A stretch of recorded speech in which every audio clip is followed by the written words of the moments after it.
noches, hermanos, que el Señor les bendiga.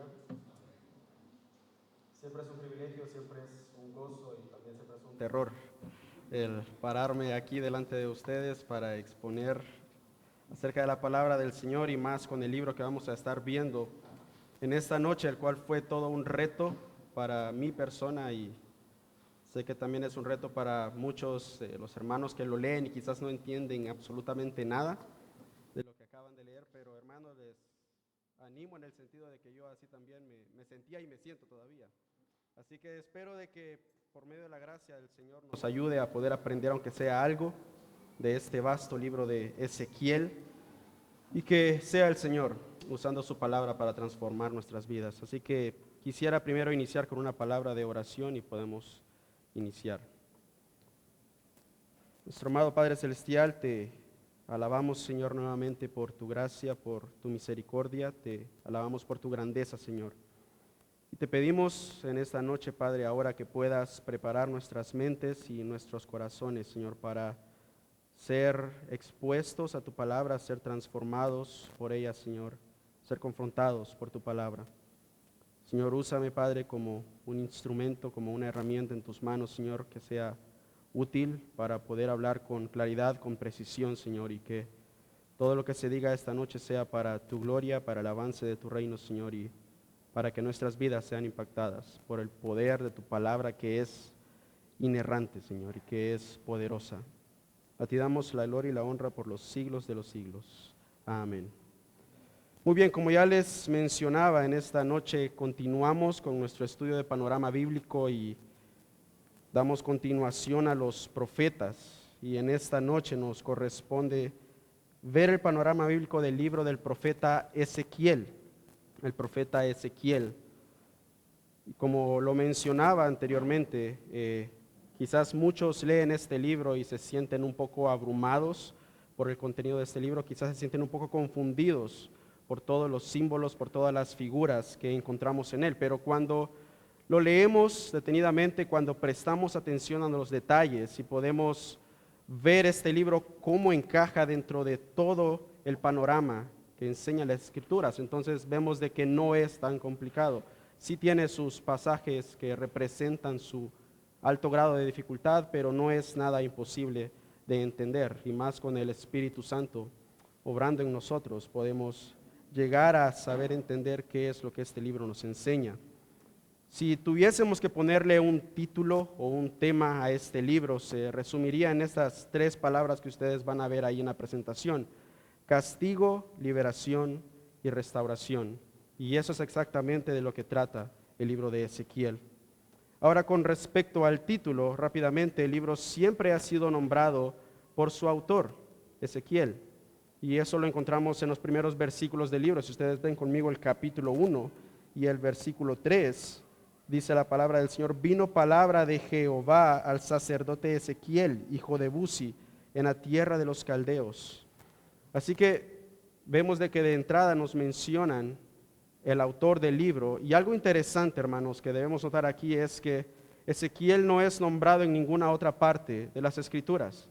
Este es el único lugar en el que se nos hace mención de Ezequiel. Ahora, el nombre Ezequiel quiere decir fortalecido por Dios. Es interesante porque eso es algo que Ezequiel tuvo que experimentar para llevar a cabo su ministerio. A través del libro vemos cómo Ezequiel realmente fue fortalecido por Dios para poder desempeñar esta labor ardua que iba a hacer, porque Dios lo estaba mandando a hablar a un pueblo que era duro, un pueblo que ya no quería escuchar su palabra, ya no quería obedecer sus mandatos. Si ustedes ven conmigo en el capítulo 3, y el versículo 7, vea lo que dice la palabra del Señor, Ezequiel 3:7, mas la casa de Israel, le dice Dios, no te querrá oír, porque no me quiere oír a mí, porque toda la casa de Israel es dura de frente y obstinada de corazón. Pero vea el verso 8, he aquí, yo he hecho tu rostro fuerte contra los rostros de ellos, y tu frente fuerte contra sus frentes. Como diamante más fuerte que pedernal he hecho tu frente. No los temas, ni tengas miedo delante de ellos, porque son casa rebelde. Y eso es algo que me llama mucho la atención, el hecho de que Dios no simplemente le da el mensaje a Ezequiel y le dice, ve allá y cumple con este ministerio. Dios no simplemente escoge a hombres para que lleven la obra que Él les ha destinado a hacer, sino que Dios escoge a hombres, prepara a estos hombres y está con ellos en medio de su ministerio. Dios no simplemente envió a Ezequiel a hacer esta obra y lo dejó en sus propias fuerzas, sino que Dios toma a Ezequiel, Dios fortaleció a Ezequiel, Dios estuvo con Ezequiel en medio de todo su ministerio, porque sin Dios realmente él no hubiese sido capaz de hacer esta obra.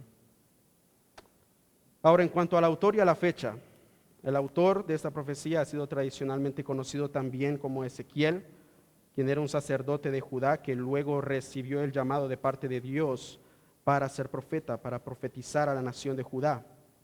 Ahora, en cuanto a la fecha, Ezequiel inició su ministerio en el año 593 antes de Cristo. Esto es 5 años después de que él llegase a Babilonia en la segunda deportación. Eso fue en el año 597 antes de Cristo. Ahora, Ezequiel inicia su ministerio en el año 593 y el último mensaje de parte de él es fechado en el año 571. Por lo que podemos decir de que este libro abarca un periodo de 22 años. Ahora, hablando un poco acerca de la fecha de este libro, me llama la atención el hecho de que el libro de Ezequiel, a diferencia de otros libros históricos, otros libros que encontramos en la Biblia, es un libro que está escrito cronológicamente. Tiene una cronología bien ordenada. De los capítulos 1 al 28, cada una de las profecías y de las visiones que vemos del profeta están ordenadas, puestas en un orden cronológico, valga la redundancia. Es uno de los libros más cronológicos en cuanto a fechas se refiere, y esto nos ayuda a nosotros como lectores, porque entonces podemos tener una idea de en qué momento se están dando ciertos acontecimientos y de en qué momento el profeta recibió la revelación de parte de Dios. Y ahí les traigo un pequeño esquema que ustedes lo van a poder ver en la siguiente diapositiva para que podamos tener un panorama cronológico de cómo está organizado el libro de Ezequiel.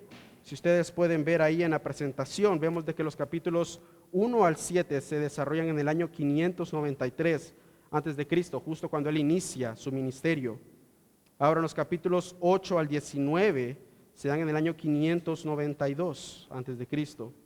Los capítulos 20 al 23 en el año 590 aproximadamente. Y los capítulos 24 al 25 entre el año 589 y el 588 antes de Cristo. Ahora, si usted presta atención, la mitad del libro se desarrolla tan solamente en los primeros 5 años del ministerio de Ezequiel. Y todo lo que vemos en estos capítulos del 1 al 25 ocurre antes de la destrucción de Israel, antes de la destrucción del templo y de la tercera deportación de Judá por Babilonia. Ahora el punto focal, en la siguiente diapositiva van a ver las siguientes fechas, que es el capítulo 26 al 39, que se desarrolla en los años 87 al 85. Y aquí hay una excepción que no sé si ya la pudieron notar, pero los capítulos 40 al 48 se ubican en el 573. Pero el capítulo 29, desde el verso 17 hasta el capítulo 30, verso 19, se ubican en el año 571, siendo esta la última revelación y el último, podríamos decir, parte del libro de Ezequiel que se escribió. Así que esa es la única excepción que encontramos en este libro. Pero ya de ahí, si ustedes notan, todo este libro está estructurado de una forma cronológica. Así que no es difícil en términos del tiempo y de las fechas el entender cómo va sucediendo todo lo que Ezequiel está escribiendo. Y el punto focal en todas estas fechas que vemos aquí es el año 586. ¿Por qué? Porque aquí es cuando se da la destrucción de Jerusalén. Aquí es cuando se cumplen esas profecías y visiones que vemos en los primeros capítulos, del capítulo 4 al 24, donde Dios pronuncia sus juicios contra Judá. Ahora, solo para darles unos pocos datos generales acerca del autor y del libro, Ezequiel Era un sacerdote, pero también era un profeta. Su ministerio se desempeñó a los exiliados que estaban en Babilonia. Ahora es interesante porque Ezequiel, a pesar de que era un sacerdote, no llegó a ejercer su ministerio en el templo. Según la ley mosaica, los sacerdotes podían empezar a ejercer su ministerio cuando llegaran a la edad de 30 años. Pero si nosotros observamos bien las fechas, en el momento en que Ezequiel es enviado a Babilonia con el resto de los exiliados judíos, él tenía 25 años, que eso fue en el año 597. Si ustedes ven el verso 1 del capítulo 1 de Ezequiel, que dice la palabra de Dios, aconteció en el año 30, en el mes cuarto, a los 5 días del mes, que estando yo en medio de los cautivos junto al río Quebar, los cielos se abrieron y vi visiones de Dios. En el 5.º año de la deportación del rey Joaquín, a los 5 días del mes, vino palabra de Jehová al sacerdote Ezequiel. Ahora hay muchos que han tratado de interpretar o de ver qué significa eso cuando dice aconteció en el año 30, pero por diferentes argumentos y por diferentes cosas que podemos ver en el texto, nos da a entender de que está hablando de la edad del profeta en el momento en que inició su ministerio. Así que interesantemente Dios llama a Ezequiel a profetizar justo en el año cuando se supone que él debería de haber empezado su sacerdocio, a ejercer el sacerdocio. Ahora otro dato interesante es que tanto Ezequiel y su esposa, como ya lo he mencionado, porque Ezequiel tenía una esposa y ella es mencionada en el capítulo 24, versos 15 al 27, ellos estaban entre los 10,000 judíos que fueron llevados cautivos a Babilonia en el año 597, y encontramos un poco de esto, un poco más de profundidad de esta historia en el segundo libro de Reyes, en el capítulo 24, versos 11 al 18. Ahora, tanto Ezequiel, su esposa y el resto de los exiliados, la mayoría de ellos vivían en Tel Aviv. Y esto ustedes podemos verlo en el capítulo 3, verso 15. Y dice, y vine a los cautivos en Tel Aviv, que moraban junto al río Quebar, y me senté donde ellos estaban sentados. Así que ahí es donde ellos residían durante su cautiverio en Babilonia. Probablemente esta ciudad se encontraba al sureste de Babilonia. Ahora otro dato interesante del libro es que Ezequiel usa visiones, profecías, parábolas, señales y símbolos. Él usó todas estas cosas para proclamar y dramatizar el mensaje de Dios a su pueblo.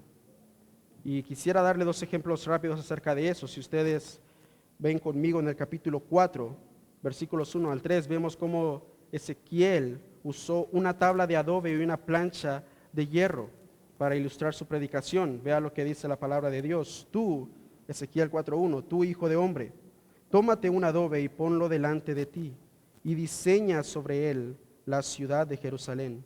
Y pondrás contra ella sitio, y edificarás contra ella fortaleza, y sacarás contra ella baluarte, y pondrás delante de ella campamento, y colocarás contra ella arietes alrededor. Tómate también una plancha de hierro y ponla en lugar de muro de hierro entre ti y la ciudad. Afirmarás luego tu rostro contra ella y será en lugar de cerco y la sitiarás. Es señal a la casa de Israel. Y esto Dios estaba diciendo a Ezequiel para ilustrar al pueblo la manera como Babilonia iba a sitiar a Jerusalén en el futuro.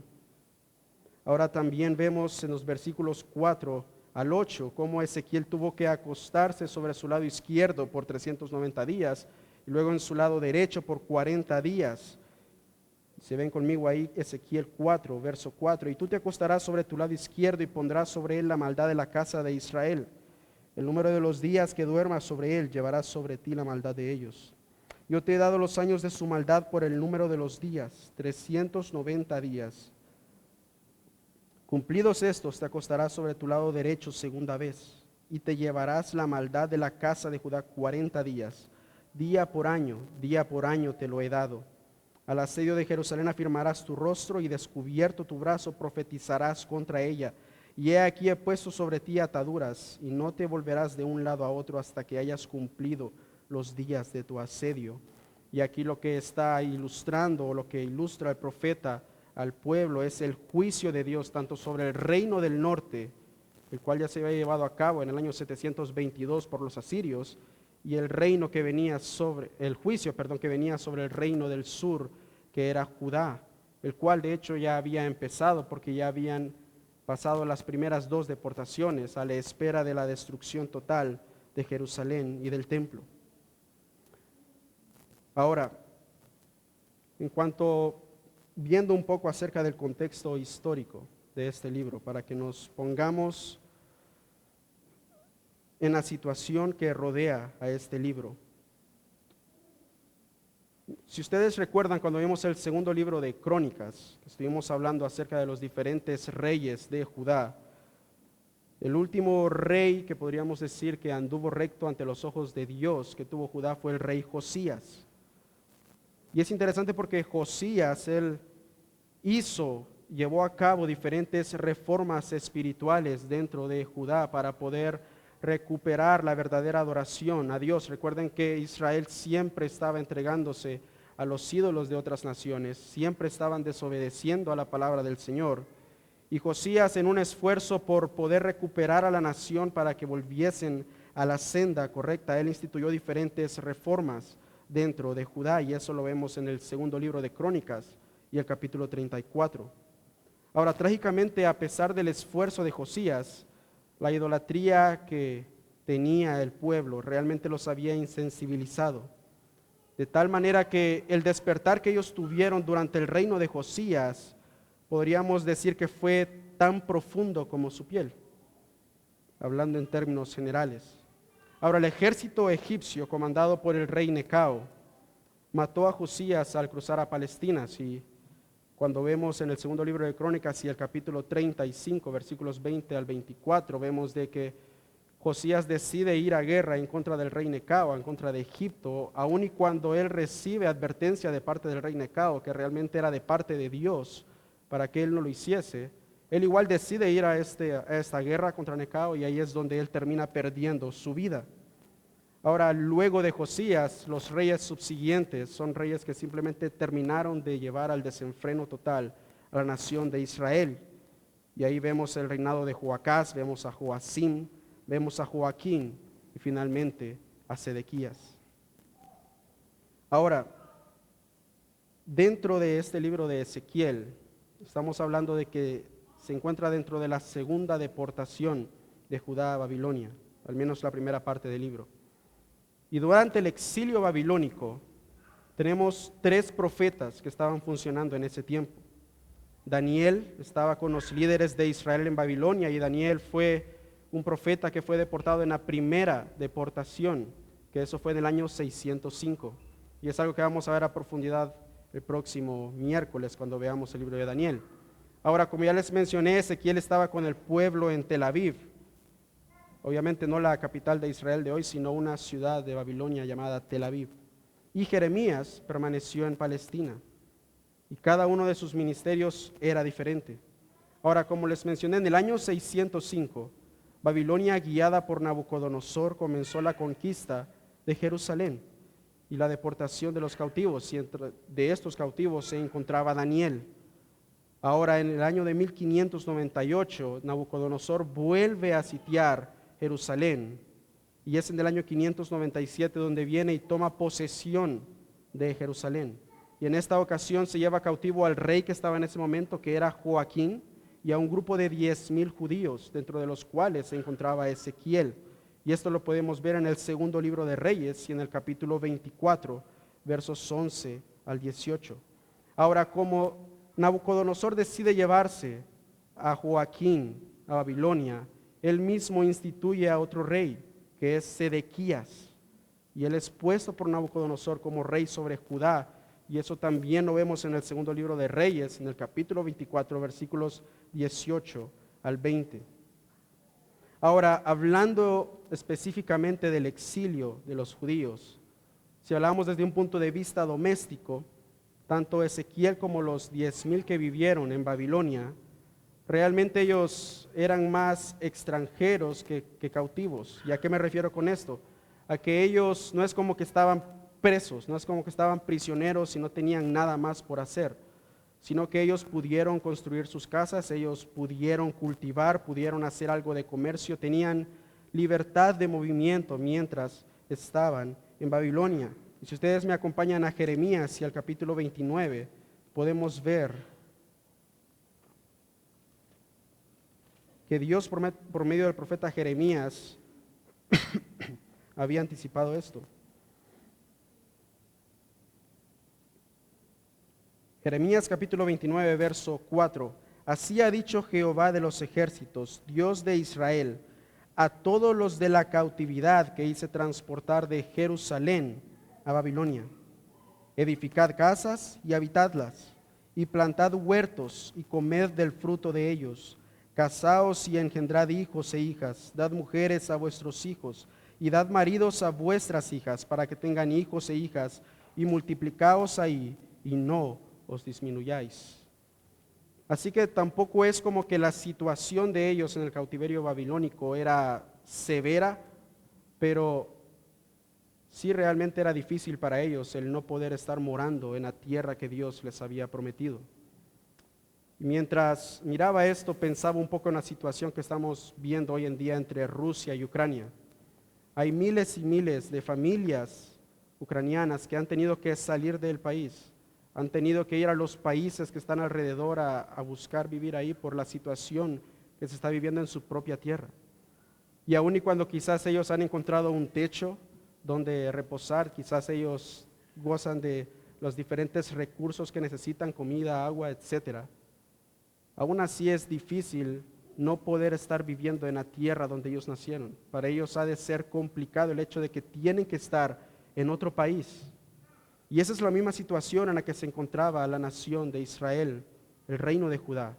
Sí, quizás ellos no estaban pasando por situaciones completamente complicadas, pero aún así, ellos no estaban en la tierra prometida, en su tierra que Dios les había dado. Y eso obviamente traía tristeza, traía desánimo para ellos. Ahora, hubo en ese momento falsos profetas que quisieron engañar a los exiliados, queriendo darles a ellos certezas de un regreso pronto a Judá. Si ustedes ven el capítulo 13, regresando a Ezequiel, capítulo 13, verso 3, vemos cómo Dios procura un juicio en contra de estos falsos profetas. Así ha dicho Jehová el Señor. Y vea, estas son palabras fuertes. Ay de los profetas insensatos que andan en pos de su propio espíritu y nada han visto. Así que ellos estaban tratando de dar una falsa esperanza a los exiliados. Y es interesante porque ellos llegaron a engañar al rey Sedequías, a quien Nabucodonosor había puesto sobre Judá después de la segunda deportación. Y Sedequías, él viene y hace caso a las falsas profecías de estos falsos profetas. Entonces él decide sublevarse, decide rebelarse a Nabucodonosor, y eso es lo que termina propiciando la destrucción total de Jerusalén cuando llegamos al año 586, donde Nabucodonosor llega a destruir por completo Jerusalén y a destruir el templo y a exterminar a la gente que está ahí, y solo unos pocos que pudieron sobrevivir y ser llevados a Babilonia. Ahora, eso es en cuanto al contexto histórico en el cual encontramos este libro de Ezequiel. Ahora, viendo un poco el carácter de Dios en Ezequiel. Y hermanos, esto es sumamente importante. Si ustedes han notado, cada uno de los libros que hemos venido estudiando siempre estamos haciendo énfasis en esto, el carácter de Dios, el carácter de Dios. Y esto es en una manera para ayudarle a usted, para que vea de que usted puede aprender de Dios en cada uno de los libros que Él ha dejado en su palabra. El hecho de que quizás sea una historia o quizás sea profecías, no significa de que no podemos aprender algo de Dios. Y esto es más que todo una motivación para usted a leer la palabra. Siempre vamos a encontrar atributos de Dios, siempre vamos a encontrar una enseñanza. Cada libro nos va a señalar un atributo, una perfección, algo acerca de nuestro Dios. Así que le animo a que pueda considerar eso y que en la medida que usted está leyendo a través de la Biblia, pueda buscar esos atributos, pueda buscar cuál es el carácter de Dios en este libro. Y en el libro de Ezequiel encontramos que primeramente Dios es un Dios que es glorioso.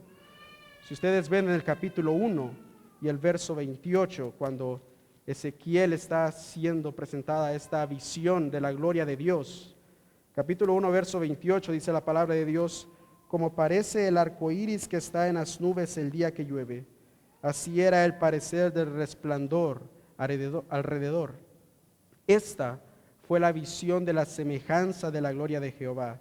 Y cuando yo la vi, me postré sobre mi rostro y oí la voz de uno que hablaba. Capítulo 3, verso 12, nuevamente: y me levantó el espíritu y oí detrás de mí una voz de gran estruendo que decía: bendita sea la gloria de Jehová desde su lugar. Y ahí hay otra lista de pasajes en donde nosotros vemos cómo está repitiendo una y otra vez el hecho de la gloria de Dios, de cómo Dios es un Dios glorioso. Pero también vemos de que Dios es un Dios que es santo. También lo vemos en el capítulo 1, versos 26 al 28. Vemos la santidad de Dios en los capítulos 8 al 11, cuando se ve otra visión de su gloria y cómo Él abandona el templo debido a la cantidad de pecado que se estaba llevando a cabo en su templo. Vemos también que Dios es un Dios que es justo. Capítulo 18, verso 25, rápidamente. Capítulo 18, verso 25, dice la palabra de Dios: y si dijereis, no es recto el camino del Señor, oíd ahora, casa de Israel, ¿no es recto mi camino? ¿No son vuestros caminos torcidos? Y luego el verso 29, ahí mismo en el capítulo 18: si aún dijera la casa de Israel, no es recto el camino del Señor, ¿no son rectos mis caminos, casa de Israel? Ciertamente vuestros caminos no son rectos. Por lo que vemos que Dios es un Dios que es justo. También es un Dios que es paciente. Verso 20, ahí adelante, verso 20, verso 17, capítulo 20, perdón, verso 17. Con todo, los perdonó mi ojo, pues no los maté ni los exterminé en el desierto, cuando está hablando del pueblo que sacó de Egipto.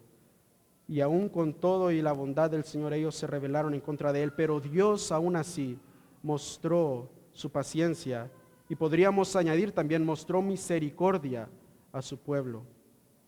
Y por último vemos que Dios es un Dios también de ira, un Dios que se aira, porque Él tiene que condenar el pecado. Capítulo 7, verso 19. Y dice la palabra de Dios: arrojarán su plata en las calles y su oro será desechado. Ni su plata ni su oro podrá librarlos en el día, del furor de Jehová. No saciarán su alma ni llenarán sus entrañas, porque ha sido tropiezo para su maldad. Y hay muchos otros atributos que encontramos en este libro acerca de Dios, pero esos son como los más importantes que podemos resaltar. Ahora, hay dos palabras clave que me gustaría que notáramos en este libro, porque son conceptos que se están repitiendo una y otra vez. La primera palabra clave que encontramos es el término hijo de hombre. Hijo de hombre. En hebreo esta palabra se dice Ben Adam. Ahora note, esta es una palabra que aparece más de 100 veces en este libro en referencia a Ezequiel. Ahora, este es un término que sirve tanto para poner un énfasis entre Dios el Creador y sus criaturas. Ahora también esto sirve para marcar al profeta Ezequiel como el representante de la raza humana. Por eso es que Dios, siempre que se está dirigiendo a Ezequiel, siempre dice hijo de hombre, hijo de hombre. Si ustedes ven el capítulo 2, verso 1, Él le dice: me dijo, hijo de hombre, ponte sobre tus pies y hablaré contigo. Luego capítulo 3, verso 17, le dice nuevamente: hijo de hombre, yo te he puesto por atalaya a la casa de Israel. Así que Dios está mostrando esa diferencia entre Él como creador y Ezequiel como criatura, y también mostrando a Ezequiel como el representante en ese momento de la raza humana. Ahora, si usted es un poco observador, va a notar de que este es un término que también encontramos en el Nuevo Testamento, con referencia a Cristo Jesús. Cuando Él adoptó el título de Hijo del Hombre, Él se hizo referencia a sí mismo con ese título, y es un título que Él usó para mostrar ese misterio de el Dios encarnado, el Dios hombre, pero también lo usó como una forma de mostrar de que una persona representativa, de que Él era el último Adán que se convirtió en el Espíritu dador de vida. Tal y como lo dice el apóstol Pablo en Romanos, el capítulo 9, que por el primer Adán entró el pecado, entró la muerte, pero en el postrer Adán, en Cristo Jesús, vino la justicia, vino el que nos vino a declarar justos, el que nos vino a dar redención y salvación. Ahora la otra palabra clave que encontramos es la palabra gloria. En hebreo esta palabra es kabod. Y esta deriva de un verbo hebreo usado para calificar el valor o el peso de una cosa. Y esta palabra, aun y cuando puede ser usada para referirse a algo que es negativo, sin embargo, en general la palabra se usa para indicar grandeza y esplendor.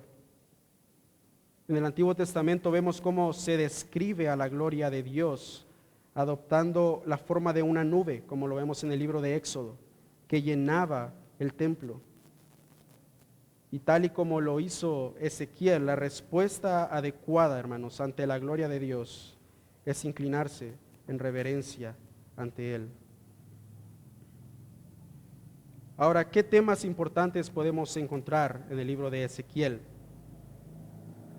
Dentro de los temas importantes, destacados que podemos ver en este libro, número 1, nuevamente la gloria de Jehová. Este es un punto central en Ezequiel, y lo vemos como aparece en el capítulo 1, 28, capítulo 3, verso 12, capítulo 10, verso 4, etcétera, etcétera. Otro tema importante que encontramos es que este libro incluye descripciones vívidas de la desobediencia de Israel y Judá, a pesar de la bondad de Dios, y esto lo vemos en el capítulo 16, capítulo 23. No sé si usted recuerda cuando el doctor Ken Fuller vino aquí a nuestra iglesia hace unos meses atrás y nos predicó de ese precioso capítulo de Ezequiel, capítulo 16, hablando acerca de esa novia, de esa mujer que Dios la hizo una princesa, Dios la puso en lo más alto, pero ella después se fue en pos de otras naciones, en pos de otros ídolos. Aun cuando Dios mostró su bondad, esta novia fue infiel, esta mujer fue infiel. Otro tema que vemos también es la santidad y la soberanía de Dios.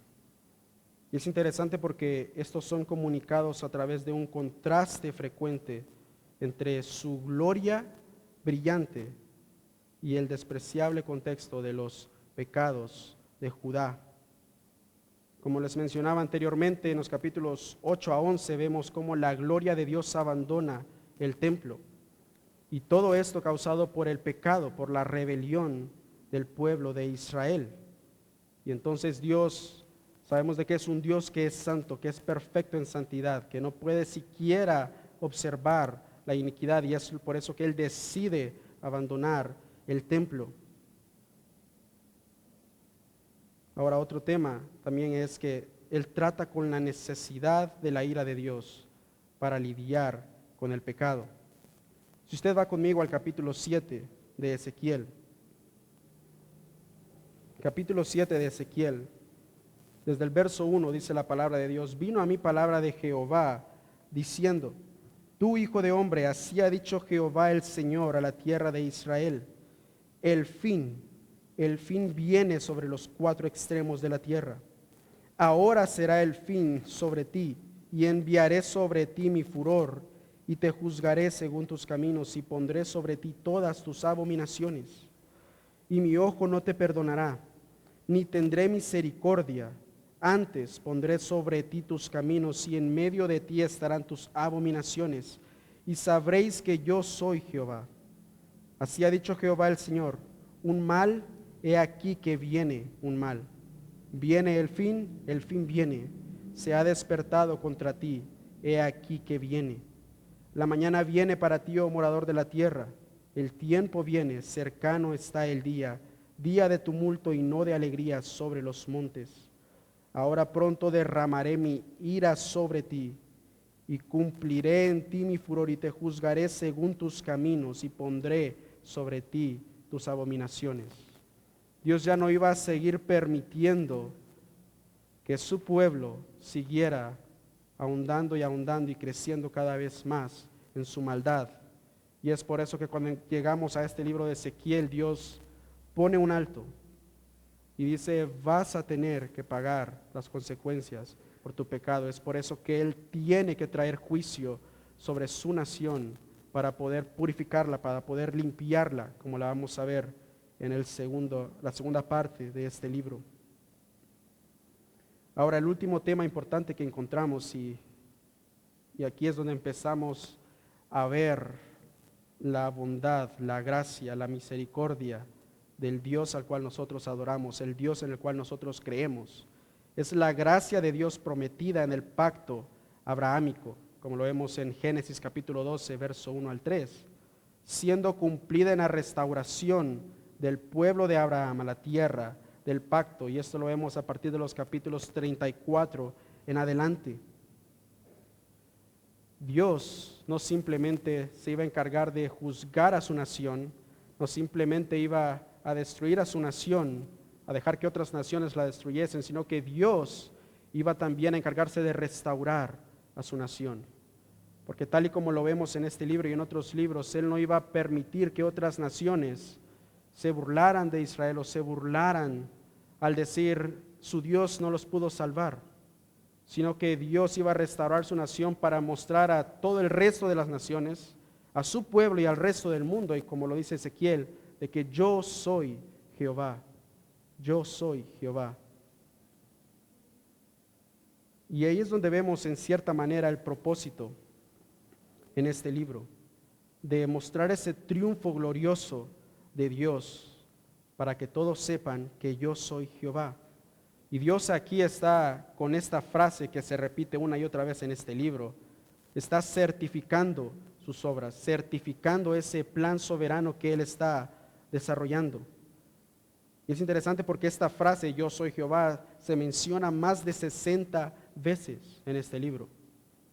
Ahora, normalmente Él usa esta frase para cuando está promulgando, está diciendo un juicio, pero también ocasionalmente Él usa esta frase para mostrar la restauración prometida. Si van conmigo al capítulo 34 de Ezequiel.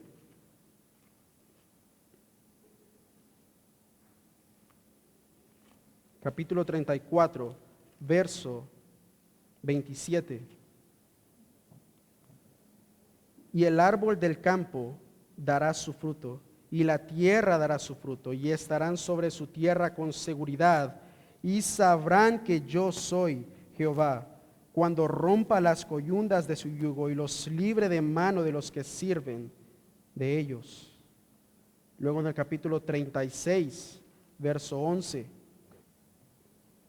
Multiplicaré sobre vosotros hombres y ganado, y serán multiplicados y crecerán, y os haré morar como solíais antiguamente, y os haré mayor bien que en vuestros principios, y sabréis que yo soy Jehová. Y aun y cuando hay algunos teólogos, hay algunos eruditos que consideran de que ya no hay una restauración, ya no hay una salvación final para Israel, la nación, que ya no hay un Israel literal, que ahora la iglesia forma parte de ese Israel. Simplemente en este libro encontramos una serie de citas que nos muestran, nos indican de que Dios va a restaurar a su nación. Y solo para mencionarles algunas, capítulo 11, versos 14 al 21, capítulo 16, versos 60 al 63, capítulo 17, versos 22 al 24, capítulo 28, versos 25 al 26. Y quisiera llevarlos al capítulo que leímos en esta noche, el capítulo 37. Y si ustedes ven versos 13 y 14, desde el verso 11 Él da prácticamente la explicación de esa visión del valle de los huesos secos. Y dice la palabra de Dios, me dijo luego, hijo de hombre, todos estos huesos, escuche bien, son la casa de Israel. He aquí ellos dicen, nuestros huesos se secaron y pereció nuestra esperanza y somos del todo destruidos. Por tanto profetiza y diles, así ha dicho Jehová el Señor. He aquí yo abro vuestros sepulcros, pueblo mío, y os haré subir de vuestras sepulturas y os traeré a la tierra de Israel. Y sabréis que yo soy Jehová cuando abra vuestros sepulcros y os saque de vuestras sepulturas, pueblo mío. Y pondré mi espíritu en vosotros y viviréis. Y os hará reposar sobre vuestra tierra y sabréis que yo Jehová hablé y lo hice, dice Jehová. Así que el libro de Ezequiel claramente muestra el hecho de que Dios va a cumplir su pacto con Israel, el pacto abrámico, el pacto davídico, por medio del nuevo pacto. Así que no podemos argumentar, al menos bíblicamente, de que esto es algo que no va a pasar, porque Dios claramente enseña en su palabra que Él ha hecho un pacto con su pueblo escogido y va a cumplir ese pacto. Ahora, los capítulos clave que encontramos en Ezequiel, capítulos clave, el primer capítulo es el capítulo número 1, valga la redundancia, donde vemos esa visión de la gloria de Dios, esa visión de 4 seres, 4 ruedas y la gloria divina. Ahora, en los versículos 1 al 14 de este capítulo 1, vemos un enfoque en los ángeles, o como se presentan luego en el capítulo 10, los querubines, que estos son los que rodean la presencia de Dios. Y luego en los versículos 15 al 25, vemos la gloria de Dios en el cielo. Ahora otro capítulos claves es capítulos 8 al 11, como ya se los he mencionado, cuando vemos cómo la gloria de Dios sale del templo. Ahora estos capítulos incluyen detalles que fueron transmitidos a Ezequiel por medio de visiones. Ahora en visiones el profeta Ezequiel, Dios lo lleva a Jerusalén, y en visiones también él regresa a Babilonia, por lo que él estuvo en espíritu presente ahí en Jerusalén, pero no en cuerpo.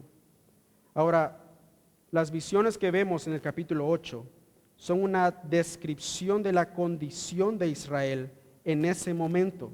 No está hablando de algo que ellos habían hecho ni de algo que iban a hacer, sino que es una visión de algo que estaba sucediendo en ese momento, que es la idolatría que se estaba llevando a cabo en el templo.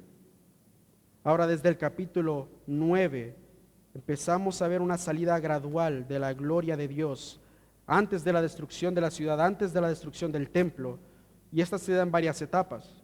Si ustedes ven conmigo en el capítulo 9, verso 3, vemos que primero la gloria de Dios reside en el lugar santísimo. Capítulo 9, verso 3, y la gloria del Dios de Israel se elevó de encima del querubín, sobre el cual había estado al umbral de la casa. Y llamó Jehová al varón vestido de lino que tenía a su cintura el tintero de escribano. Ahora luego la gloria de Dios sale al umbral de la puerta principal, en el capítulo 10 y el verso 4. Entonces la gloria de Jehová se elevó de encima del querubín al umbral de la puerta, y a la casa fue llena de la nube. Y la casa, fue llena de la nube, y el atrio se llenó del resplandor de la gloria de Jehová. Luego en los versículos 18 y 19 del capítulo 10 vemos cómo la gloria de Dios sale a la puerta oriental de la muralla de la ciudad. Entonces la gloria de Jehová, verso 18, se elevó de encima del umbral de la casa y se puso sobre los querubines. Y alzando los querubines sus alas, se levantaron de la tierra delante de mis ojos. Cuando ellos salieron, también las ruedas se alzaron al lado de ellos y se pararon a la entrada de la puerta oriental de la casa de Jehová. Y la gloria del Dios de Israel estaba por encima de ellos. Y por último, la gloria de Jehová sale del templo al monte de los olivos, donde se aparta por completo de la nación de Israel, en el capítulo 11, versos 22 y 23. Después lanzaron los querubines sus alas, alzaron los querubines sus alas y las ruedas en pos de ellos, y la gloria del Dios de Israel estaba sobre ellos, Y la gloria de Jehová se elevó de en medio de la ciudad y se puso sobre el monte que está al oriente de la ciudad. Así que en este momento es cuando la gloria de Dios sale del templo, pero un día va a regresar.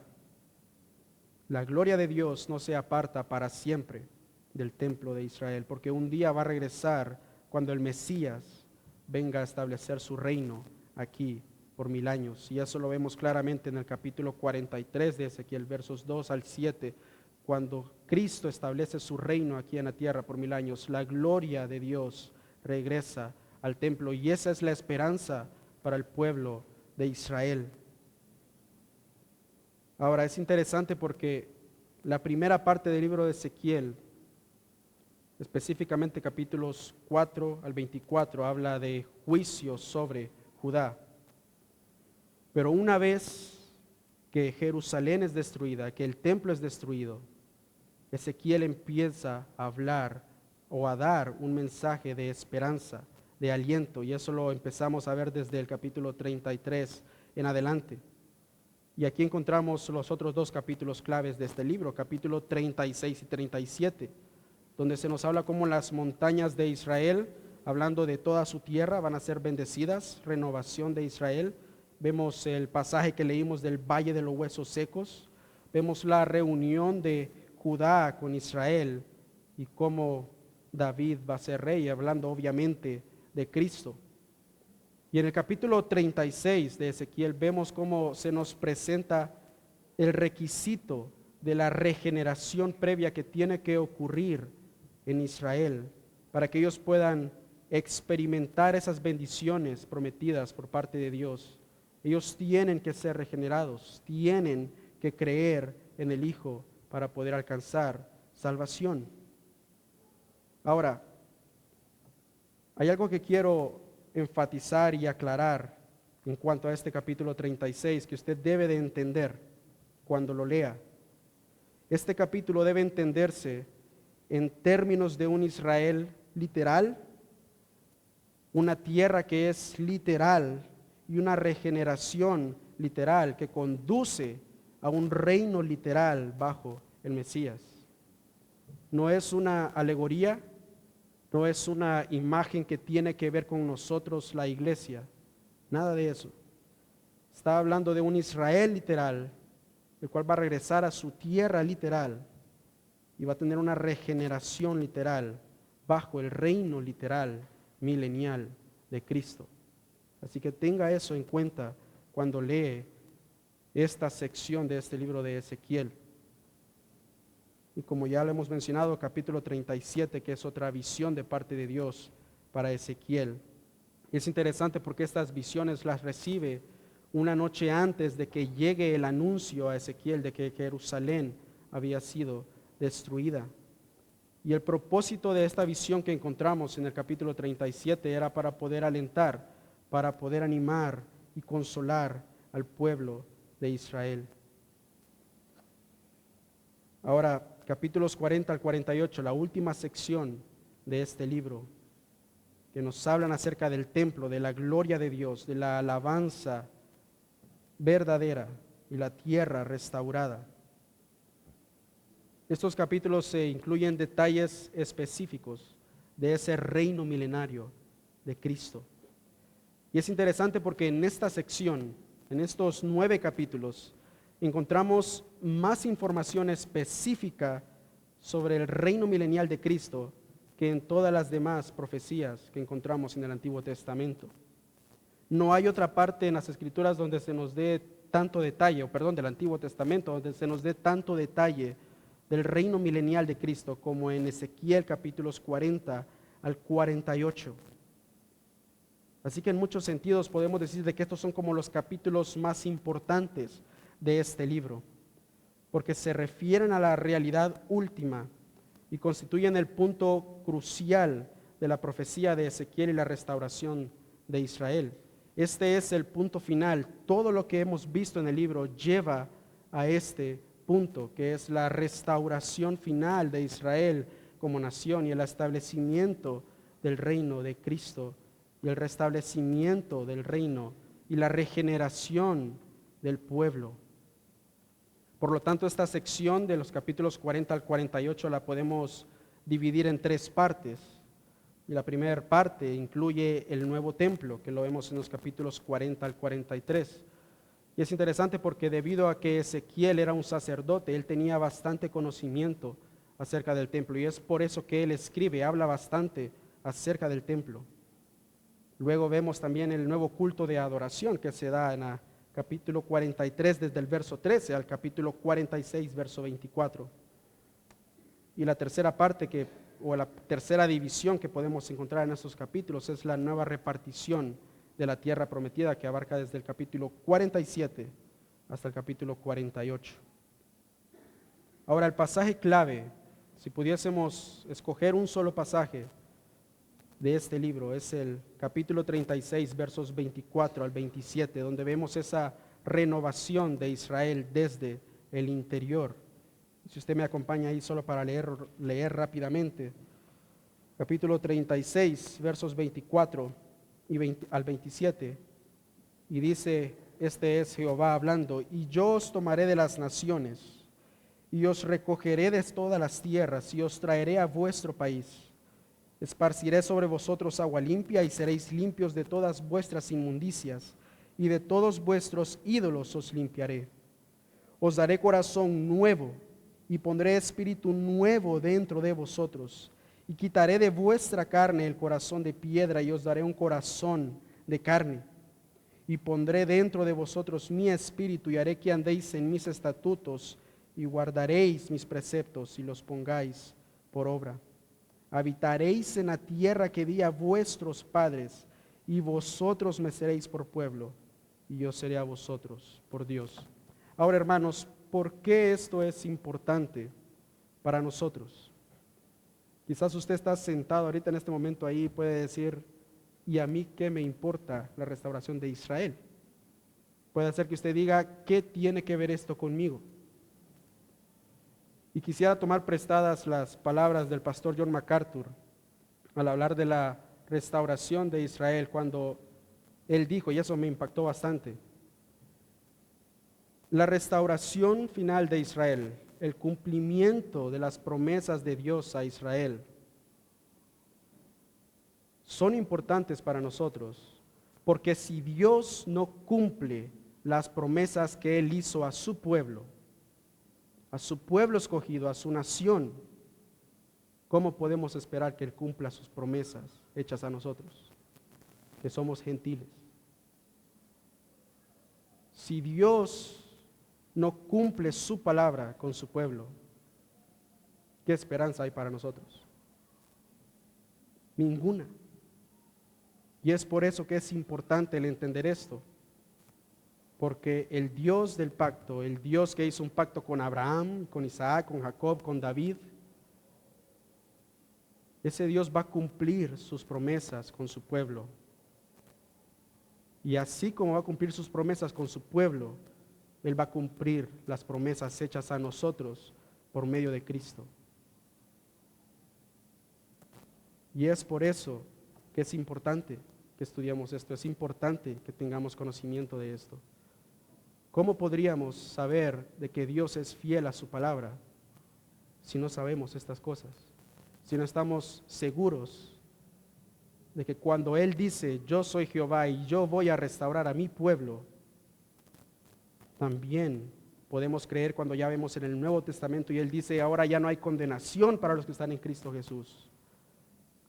Sabemos de que cuando Él habla está hablando verdad y de que Él cumple su palabra, cumple sus promesas, tanto a su pueblo Israel y a nosotros.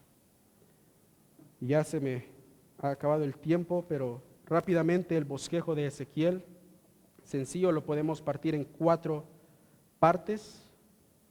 Y vemos el capítulo 1 al 24, como lo he mencionado, profecías de juicios sobre Judá. Después vemos en los capítulos 25 al 32, profecías de juicios sobre los gentiles o las naciones que se encontraban alrededor de Israel. Y luego vemos en los capítulos del 33 al 39, profecías de la restauración para Israel. Y capítulos 40 al 48, profecías del restablecimiento para Israel, el restablecimiento del templo, el restablecimiento de la adoración y el establecimiento del reino mesiánico.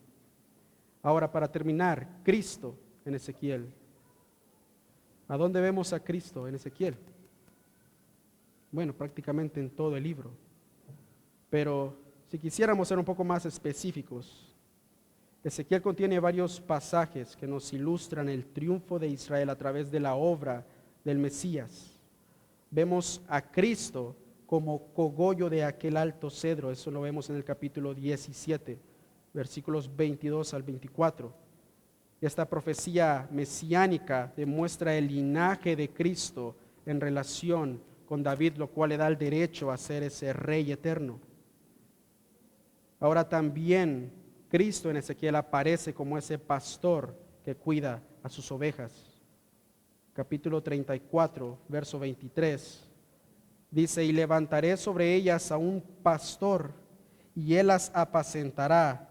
A mi siervo David, él las apacentará, y él les será por pastor. Y el verso 24 dice: yo Jehová les seré por Dios, y mi siervo David, hablando de Cristo, príncipe en medio de ellos. Yo Jehová he hablado. Así que vemos claramente cómo tanto lo que vemos en el Antiguo Testamento como la revelación que vemos en el Nuevo Testamento, todas apuntan a Cristo, a la obra del Hijo de Dios, la obra perfecta que Él llevó en esa cruz, la cual en un futuro va a proporcionar salvación para Israel como nación, y la cual está ahora proporcionando salvación para nosotros que venimos a ser beneficiarios de ese nuevo pacto. Así que, hermanos, espero que al menos en alguna manera esto haya sido de ayuda para tener por lo menos un panorama general del libro de Ezequiel.